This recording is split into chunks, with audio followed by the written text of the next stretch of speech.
टिल्लू और बिल्लू आखिरकार जेल से भागने में कामयाब हो ही गए। अब उन्हें किसी तरह शहर का बॉर्डर पार कर कहीं दूर जाना है। रोड पे तो कड़ा पहरा है, बॉर्डर पार कैसे करेंगे? एरोप्लेन का जुगाड़ करना होगा जो हमें बादलों के ऊपर से ले जाए बिना किसी की नजर में आए। टिल्लू और बिल्लू भाड़े पे प्लेन लेने माइकल के पास पहुँचे। तुम्हें एक छोटा प्लेन चाहिए जो आसानी से डिटेक्ट ना हो और रोड पे लैंड भी कर सके। ये काम एक ही आदमी कर सकता है, चाचा मेडे। मेडे? हाँ मेडे। चाचा 3 बार ऑन पर्पस इमरजेंसी लैंडिंग कर चुके हैं। टिल्लू और बिल्लू चाचा मेडे के पास पहुँचे, जिनके पास एक बहुत पुराना वर्ल्ड वॉर 2 का प्लेन था। चाचा ये उड़ेगा? उड़ेगी, धन्नो नाम है इसका। थोड़ी पुरानी है, कम्युनिकेशन और जीपीएस काम नहीं कर रहा, लेकिन हवा से बातें करती है। चाचा आप पहले तांगा चलाते थे क्या? तुम्हें कैसे पता चला? पुलिस के आदमी हो?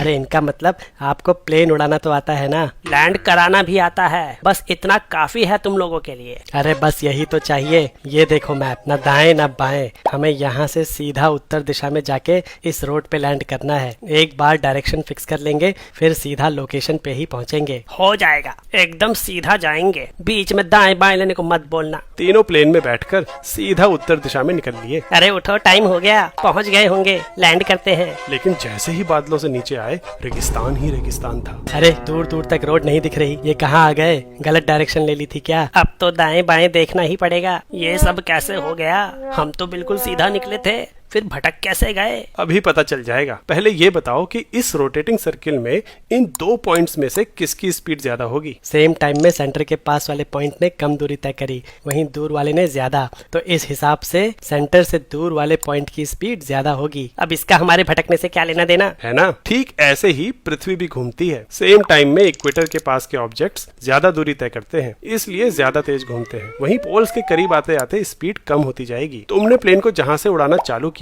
वो अर्थ के इक्वेटर के ज्यादा पास है, इसलिए धरती के साथ घूमने की वजह से ईस्ट डायरेक्शन में प्लेन के पास कुछ स्पीड थी। जैसे जैसे तुम नॉर्थ में जाते गए, तुम्हारे नीचे अर्थ की वेलोसिटी कम होने लगी। वहीं तुम्हारे पास अभी भी ईस्ट डायरेक्शन में पहले वाली ज्यादा वेलोसिटी थी। तो ईस्ट डायरेक्शन में तुम्हारी पृथ्वी के रिलेटिव एक वेलोसिटी थी, प्लेन की ईस्टवर्ड वेलोसिटी माइनस नीचे की जमीन की ईस्टवर्ड वेलोसिटी। और नॉर्थ की तरफ जाते जाते अर्थ की वेलोसिटी कम होने की वजह से ये रिजल्टेंट वेलोसिटी बढ़ती रहेगी। इसीलिए तुम्हारा प्लेन ईस्ट डायरेक्शन में आगे निकल गया और तुम अपनी लोकेशन से थोड़ा ईस्ट में पहुंच गए। अच्छा हुआ तुमने बता दिया। चाचा वेस्ट में प्लेन घुमा लो। ये लो पैराशूट, फ्यूल तो खत्म होने वाला है। जान तो बच गई, लेकिन फिर से पकड़े गए। थोड़ा फिजिक्स पढ़ लेनी चाहिए थी। वैसे तो हम अर्थ को एक इनर्शियल फ्रेम ऑफ रेफरेंस ही मानते हैं, लेकिन बहुत लंबे डिस्टेंसेस के लिए अर्थ भी एक नॉन इनर्शियल फ्रेम हो जाता है, क्योंकि अर्थ एक रोटेटिंग फ्रेम ऑफ रेफरेंस है और रोटेटिंग फ्रेम ऑफ रेफरेंस एक non inertial frame of reference होता है। इसको हम एक बहुत ही सिंपल मेरी गो राउंड के झूले से समझ सकते हैं। मान लो कि एक मेरी गो राउंड ऐसे गोल गोल घूम रहा है